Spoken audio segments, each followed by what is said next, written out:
always coming from value in business and in life. So I'm a real estate agent in the San Francisco Bay Area. The common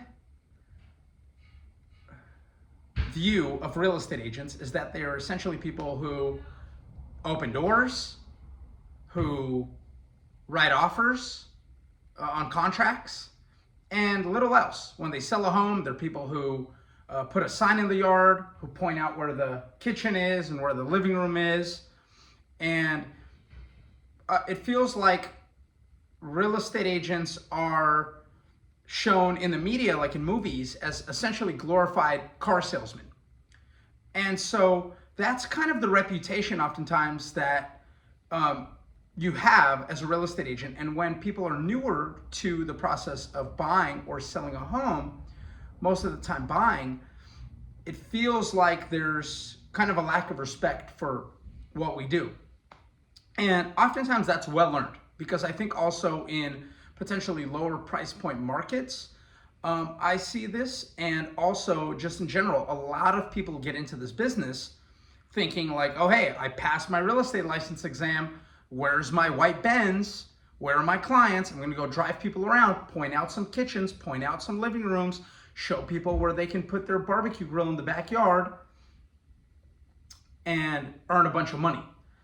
So the harsh reality is the reason why, whatever it is, I don't know what the exact statistic is, but somewhere around the 90%, a very high percentage of newly licensed real estate agents completely fail and leave the business within just a few years.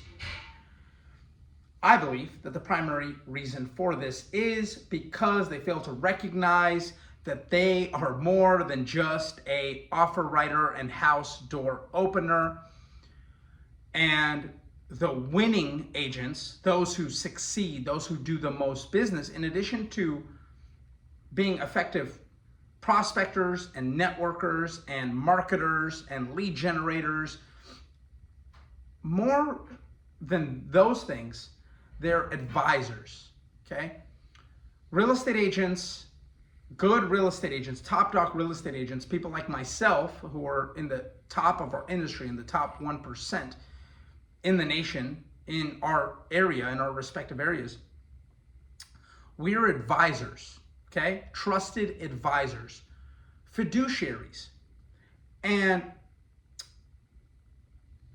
you have to, in order to be successful in this business, and this, I believe, is going to translate into any business, anything that you do in life, is you must provide value. Zig Ziglar said, you can get anything in life that you want if you help enough other people get what they want. Well, how can you help people get what they want? The most important thing I feel that you can do is becoming more valuable, right? Jim Rohn said, how does somebody go from making $4 an hour at McDonald's to $5 an hour? They become more valuable. They have a smile on their face when they're throwing out the trash, not a grumpy looking face. How does somebody go from $5 an hour to $5 million a year, $50 million a year? They become that valuable. He used an example in one of his seminars that was recorded, and he said, how does the CEO of Disney make $50 million per year? Well, if he helps Disney make $1 billion a year, if by hiring him, he increases the total profit by $1 billion a year through his skill set, through his value that he delivers to the company, well, that makes him worth $50 million. That's a good deal. They're getting a good deal, right? They're getting a 20x return on their investment by hiring this guy. So how do you become more valuable? Well, I'll tell you how I do it in real estate, right? Today, I was touring a property with a buyer that they already saw last week. The offer due date is in a couple of days. We came by today for a second look. They looked at the property. I sent them comparable sales. I told them, please review these recent sales. I also reviewed the sales. I also know the area and I know the types of homes. And so I'm able to, I've been through a lot of the recent sales. So I walk through those sales with maybe other clients or previewed them or walked in. I grew up in this area, so I know the types of homes. So I was able to give them a little bit of guidance on these other comparable sales. Well, in addition to that, we had all the inspection reports, all the pre-sale inspections, a full home inspection, termite report, home inspection including the roof, termite report. All of the work was laid out, everything that they did a full remodel before they listed the home for sale. They remodeled the kitchen, they added a bathroom, they remodeled the bathroom, they did a lot of work. So, questionnaires, there was questionnaires, everything. It's a full, in our area, we have a full pre-sale disclosure package. So I printed those documents out. I met the clients at the property. I walked through the house with them and pointed out all of the components that we found in the inspection report, in the disclosure package. Okay, I walked them through and I said, okay, look, they remodeled the kitchen. They did this with permits, so everything is permitted. I gave them a couple of horror stories of clients of mine who bought completely remodeled, brand new, remodeled homes where the person did everything with permits and stuff still was, they had a huge flood in their kitchen because a pipe burst, a brand new pipe. They've had these things. And then I gave them some success stories and said, hey, well, here's a couple of homes that were sold that people recently remodeled, that were completely remodeled, and they were totally fine and everything was great. They're super happy with their homes. I gave them examples, I gave them detailed information, I gave them my perspective from my experience. I've never really picked up a hammer or done any work. One time I built a roof, I redid a roof working for Habitat for Humanity, volunteering, and that was really cool and that was interesting. And I did some framing work another time at Habitat for Humanity, and then I did some other stuff at Habitat for Humanity a few other times. So I've done Habitat for Humanity maybe like 4 or 5 times. Super fun experience, really cool. You get out there, you get to learn stuff. I watched countless YouTube videos on how to properly do things. I've read inspection reports. I've walked through with contractors. I always pick people's brains. I always ask questions. So I walked them through all of these detailed things, the older furnace, the ducts that are older, that are wrapped in asbestos.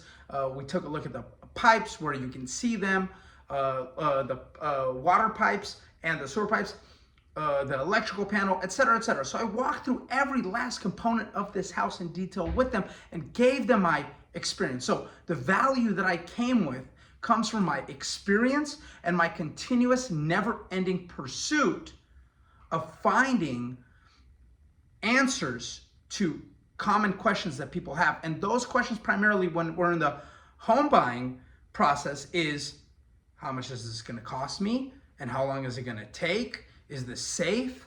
Will this be a major issue later on? These are some of the common questions. So I'm not going to go into any more detail specifically on my business and this, other than to say that I have worked extremely hard over the course of the last 10 years being a real estate professional to not just be a sign putter in the yard and a here's the kitchen shower, right? I have essentially worked my butt off to be able to explain to people in great detail every last component of a house and the benefits and the negatives and this, what does this mean and how much does this usually cost, and we've done this in the past and we've remodeled this and we've done that and that cost that much and this took this long and this is not really a problem and this sounds really scary on the inspection report, but it's not because they're actually just trying to write this and make this sound scary for liability purposes so they don't get sued in the future.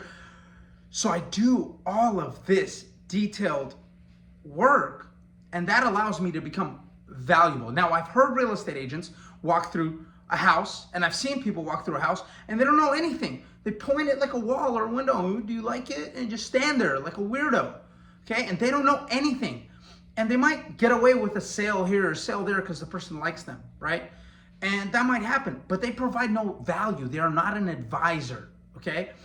And so that's the difference. I can walk through with a client and give a very similar detailed explanation of everything going on with that house in a similar way that a contractor can, because I've walked through with dozens, if not sometimes hundreds of different contractors, getting bids, seeing how work was done, and be able to explain things to them. And that's just one component of everything that I do, including the legal aspect, the tax aspect, the all the other aspects. So That's me and my business. So whatever business you're in, whether you have your own business, whether you are an employee for a business, whether it's a small business or a large business, the more problems you're able to solve because you have solutions for those problems, because you have worked on becoming a more valuable resource for your company, for your employer, for your team, for your clients, for your network, for your community, you become much higher in demand. This takes a lot of work and a lot of focused learning and a lot of commitment and obsession with becoming the best version of yourself within your chosen career path that you possibly can be. And without doing this, you will not be able to achieve your goals if you have big goals and dreams and ambitions. There's only one way to become in the top 1% of income earners, in the top 1% of wealth holders, real estate holders, stocks, whatever it is, in the top 1% of individuals. It's to put in work, more work than the other 99% of people, okay? Do not hang out with, scratch that. You can hang out with the 99%, but if you want to achieve the same goals, if you want to achieve the top 1% of individuals' goals, you have to do things that the other 99% of human beings are not willing to do. So if you want those top 1% results, you have to put in the top 1% level of effort. And that means obsession. That means devotion. That means commitment beyond what is reasonable. And that means sacrifice. That means sacrificing that Sunday to go on the boat, on the lake, okay? It means oftentimes sacrificing going to the football game with your friends and family. It means sometimes sacrificing time that you would be spending with having a good time, because that's necessary in order to achieve the things that you'd like to achieve for your family, for your community.